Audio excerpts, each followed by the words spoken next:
मेरी माँ ने कभी घर के मर्दों के साथ खाना नहीं खाया। जब सभी आदमी खाना खा लेते तो वह खाने बैठती। मैं तब छोटा था, उम्र शायद 7 या 8। एक दिन दोपहर के खाने के बाद मैं खेल खेल में रसोई में आ गया। माँ खाना खा रही थी। मैंने अपनी माँ की थाली की ओर देखा तो पाया कि वो थोड़ी सब्जी के साथ चावल खा रही थी।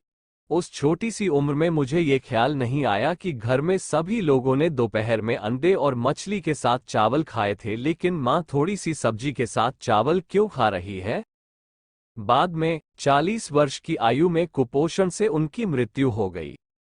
जब तक मेरी बड़ी बहन की शादी नहीं हुई थी, वह मेरी माँ के साथ खाना खाती थी। सभी पुरुषों के खाने के बाद माँ की तरह उसे भी पौष्टिक भोजन नहीं मिलता था। नतीजा ये हुआ कि वह भी कमजोर शरीर के साथ बढ़ने लगी। दीदी का विवाह 14 वर्ष की आयु में हो गया। माँ और दीदी शादी के लिए राजी नहीं थी। पापा ने जबरदस्ती शादी करा दी। 1 वर्ष के अंदर ही वह गर्भवती हुई। उसे पौष्टिक भोजन कभी नसीब नहीं हुआ था। पेट में बच्चा आने के बाद उसे और कम खाने की इजाजत दी गई।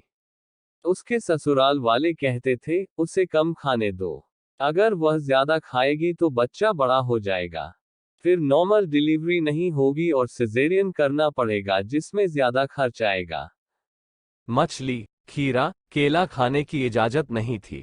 उनका मानना था कि मछली खाने से बच्चे को मिर्गी हो जाएगी, खीरा खाने से बच्चे की त्वचा फट जाएगी, केला खाने से उसको ठंड लगेगी, और चंद्र ग्रहण और सूर्य ग्रहण के दौरान उसे पूरे दिन बिना भोजन के रखा जाता था। कहते थे कि उस समय खाना बच्चे के लिए अशुभ होगा। यानी कि मेरी कुपोषित दीदी जरूरी भोजन न पाकर और भी कमजोर हो गई। उसने जिस बच्चे को जन्म दिया उसका वजन बहुत कम था। 3 महीने बाद बच्चा मर गया, लेकिन बच्चे की मौत के लिए दीदी को ही जिम्मेदार ठहराया गया। उनका कहना है कि दीदी बच्चे का पालन पोषण ठीक से नहीं कर सकी, इसलिए बच्चा मर गया। इसी दौरान कम उम्र में मां बनने के बाद दीदी का बीमार शरीर पूरी तरह टूट गया। उस बीमार शरीर में 1 वर्ष के भीतर दीदी फिर गर्भवती हो गई। फिर इसी तरह उसको नॉर्मल डिलीवरी के लिए कम फीडिंग पर रखा गया।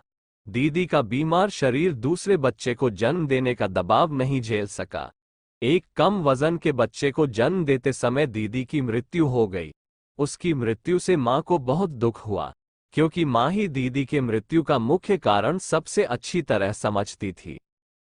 बाद में जब मेरी शादी हो गई और मैंने देखा कि मेरी पत्नी घर के मर्दों को खाना खिलाने के बाद अलग से खा रही है तो मैं बेचैन हो गया। एक दिन जब वह मेज पर खाना रखकर जा रही थी तो मैंने उससे कहा, तुम हमारे साथ खाना खाओगी? ये सुनकर वह हैरान रह गया और मेरे पिताजी भी चौंक गए। पिताजी ने मुझसे कहा, क्या तुमने कभी घर की लड़कियों को पुरुषों के साथ खाना खाते देखा है? मैंने कहा, इतने दिनों से नहीं खाया, लेकिन अब से खाएंगे। ये तो बदसलूकी है। मुझे थोड़ा गुस्सा आया और मैंने कहा, माँ और दीदी घर में सभी को खाना खिलाने के बाद खाती थी। आपने कभी जानना चाहा है कि वे क्या खा रहे हैं? तुम्हारा क्या मतलब है? माँ और दीदी हमें मछली, मांस और अंडे खिलाती थी और खुद थोड़ी सब्जियां के साथ चावल खाती थी। क्योंकि हमारे खाने के बाद उनके खाने के लिए मछली, मांस, अंडे नहीं बचते थे। सालों साल पौष्टिक भोजन न खा पाने की वजह से माँ और दीदी एनीमिया से पीड़ित थीं, जिसकी वजह से दोनों की कम उम्र में ही मृत्यु हो गई थी। फिर मैंने कहा, कम उम्र में दीदी की शादी करके आपने उसके साथ एक और बड़ा अन्याय किया। मैं अपनी पत्नी के साथ वैसा क्रूर व्यवहार नहीं करना चाहता जैसा आपने मेरी माँ और दीदी के साथ किया। मैं नहीं चाहता कि माँ और दीदी जैसे मेरी पत्नी भी अपुष्टि के कारण मरे। फिर मैंने दृढ़तापूर्वक कहा, अब से जो घर के पुरुष खाएंगे, वही घर की लड़कियां भी खाएंगी। पिता में असहमत होने की क्षमता नहीं थी, क्योंकि परिवार अब मेरी कमाई से चलता है। मेरी पत्नी को पिताजी के सामने खाना खाने में असहजता महसूस होती थी, इसलिए पिताजी के भोजन के बाद मैं और वह खाना खाने बैठ जाते थे और पौष्टिक खाना मैं खुद उसके प्लेट में परोसता था। कुछ साल बाद जब मेरी पत्नी गर्भवती हुई तो कई रिश्तेदारों और पड़ोसियों ने उसे कम खाने की सलाह दी। मुझे दीदी की बातें याद आ गईं, इसलिए मैंने उनकी बात नहीं मानी। मैं खाना खुद पकाता था और अपनी पत्नी के साथ खाता था। इतना ही नहीं, गर्भावस्था के दौरान मैं अपनी पत्नी को कम खाने के बजाय ज्यादा खाने देता था। मैं संतुलित भोजन देता था ताकि माँ और बच्चे को पर्याप्त पोषण मिल सके। भगवान की कृपा से कुछ समय बाद मेरी एक खूबसूरत बच्ची हुई। डिलीवरी सामान्य थी और मेरी पत्नी भी स्वस्थ रही। एक दिन मेरे पिता ने मेरी बेटी को गोद में लेते हुए मेरी पत्नी से कहा, मैंने लड़कियों के स्वास्थ्य का महत्व कभी नहीं समझा। अगर समझ जाता तो मैं अपनी पत्नी और बेटी को कम उम्र में मरने नहीं देता। अपनी बेटी की भी जल्दी शादी नहीं करा दी होती।